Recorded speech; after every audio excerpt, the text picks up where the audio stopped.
सोचिए, आप सुबह उठते हैं, पानी भरने जाते हैं और आपके शहर के बीच एक बाल्टी चोरी हो जाती है। आप क्या करेंगे? गुस्सा करेंगे या पुलिस को फ़ोन करेंगे? लेकिन क्या आप इसके लिए जंग या फिर एक वॉर डिक्लेयर करेंगे?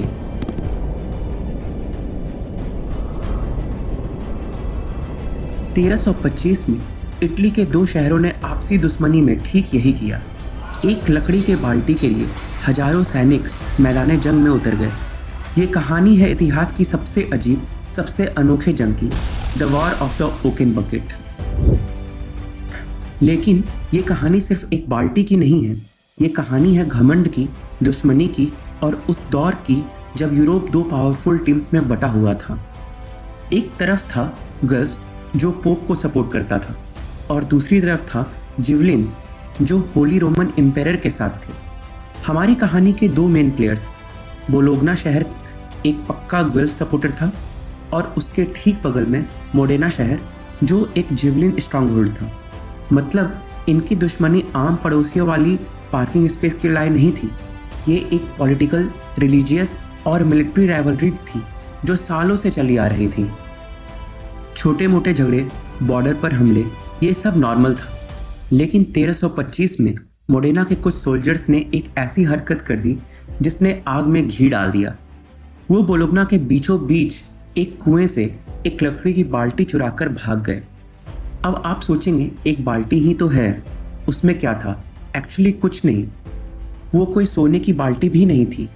लेकिन ये चोरी बोलोग्ना की इज्जत पे हमला था। उनकी नाक के नीचे से उनका सामान चोरी हो गया था। ये एक डायरेक्ट इंसल्ट था। बोलोग्ना ने गुस्से में डिमांड की, हमारी बाल्टी वापस करो। मोडेना ने साफ मना कर दिया। बस इतना ही काफ़ी था। अपमानित और गुस्से से लाल बोलोग्ना ने मोडेना पर जंग का ऐलान कर दिया। अब शुरू हुआ डेविड वर्सेस गोलियत का असली खेल। बोलोग्ना ने अपनी पूरी ताकत झोंक दी। उन्होंने 30,000 से ज़्यादा पैदल सैनिक और 2,000 घुड़सवार इकट्ठे किए। एक विशाल मैसिव आर्मी। उनके सामने मोडेना बेचारा सिर्फ 5,000 पैदल सैनिक और 2,000 घुड़सवार ही ला पाया। कागज पर यह एक वन साइडेड मैच था।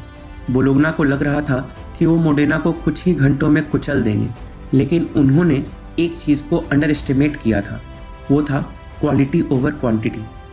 बोलोग्ना की आर्मी बड़ी ज़रूर थी, पर उसमें ज़्यादातर लोग आम थे जिनको लड़ाई का कोई एक्सपीरियंस नहीं था।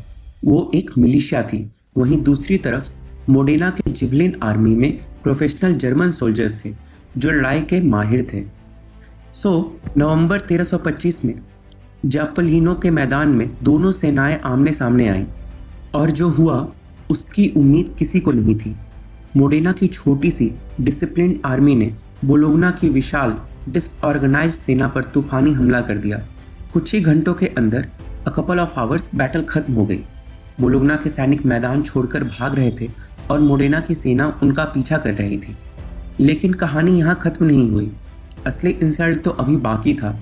मोडेना की सेना ने बोलोग्ना के सैनिकों का पीछा उनके शहर के दरवाजों तक किया और फिर उनकी बेइज्जती करने के लिए उन्होंने शहर के ठीक बाहर एक पैलियो यानी एक स्पोर्ट्स का टूर्नामेंट ऑर्गेनाइज किया, बस उनको और चिढ़ाने के लिए। और जाते जाते उन्होंने एक और काम किया। उन्होंने एक और कुएं से एक दूसरी बाल्टी भी चुरा ली।